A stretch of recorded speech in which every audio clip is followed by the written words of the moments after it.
few more postures in for yoga for beginners. So it will include cobra pose and a few others. I'll show you as we go, but first let's warm up. So come onto your hands and knees for some cat and cow again. Hopefully you've played with that more than just that one time. Preferably every day or whenever your spine needs to move. Your whole body needs to move. So inhale as you arch, or arch as you inhale, and round as you exhale. Do that a few times and check that wrists don't get too heavy. When you round, you could pick them up a little or just make them lighter. Squeeze all the breath out, pull the belly into round, and release the belly, let it hang so you can breathe in. And then neutralize when you're ready and walk your hands out in front of where they are so you have a little bit of a longer stance at the moment. Less crease in the wrists for now, which is where we went when we went to down dog. But we're going to come forward so that the shoulders are right over top of the wrists. And then pull forward like you're going to drag your knees and then bend your elbows and lower down. So it was similar to a chaturanga, or what we would call a chaturanga. Now make sure your toes are pointed, grab into the floor with the tops of your feet. Push down with your hips and lift just a little bit. You may want to release first or release after that, then try to lift again. Feel if you can lift your shoulders more up rather than your head more up. Let your head stay a little more down. So you're lifting more from your chest instead. And then release that for a moment. Then push down with your hands and knees, lift up.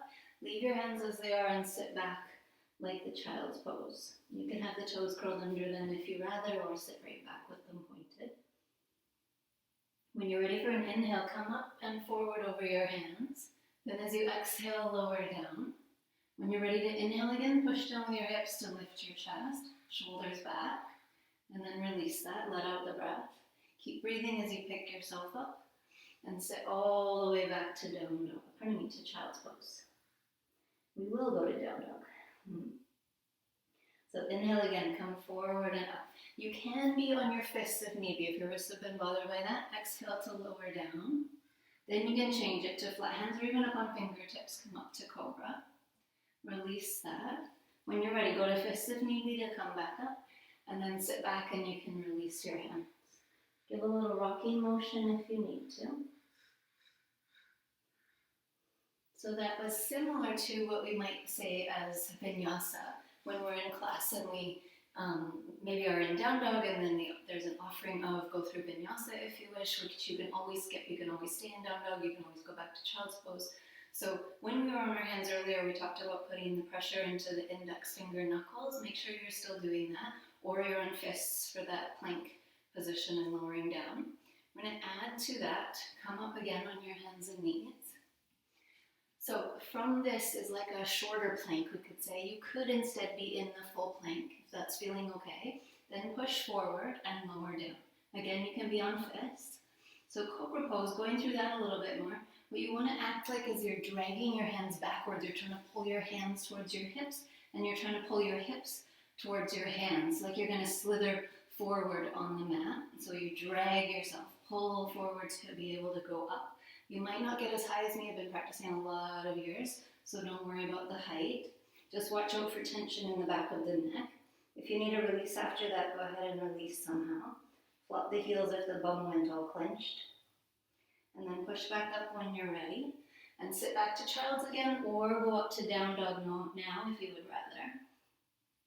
So then the whole sequence again, if you wish. Come forward to plank.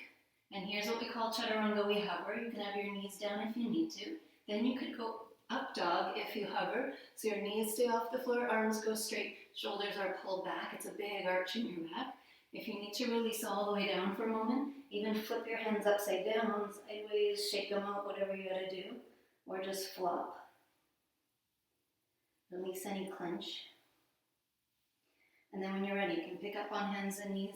Sit back in child's pose if you need that stretch, or lift up to down dog again. Give it a little pedal if you wish. So check in on parts. How are the wrists? Do they need a little more mobility before you go back to playing with that again? Do you need to stretch them out a little bit more? Make sure you're breathing, shoulders are okay. So the options there were either cobra or upward facing dog. Cobra, your hips are on the floor, so you push with them like you're pushing your hip bones and your pubic joint into the floor to get the lift, the arch of the back. Up dog, it's only the tops of your feet and your hands on the floor, so you're arching your back by pulling chest forward. Of course, you're activating back muscles. So you can take either option anytime that you go through those vinyasa positions. So let's, or sequence, pardon me.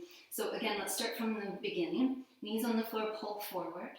Lower down, keep your shoulders back, like you're squeezing between your shoulder blades. You can lower all the way, but watch out for shoulders falling, like dipping. Keep them back. Cobra pose when you're ready. Release that. Pick back up as you lift belly and sit back to child's pose. Let's go again. Inhale the lift. Exhale the lower.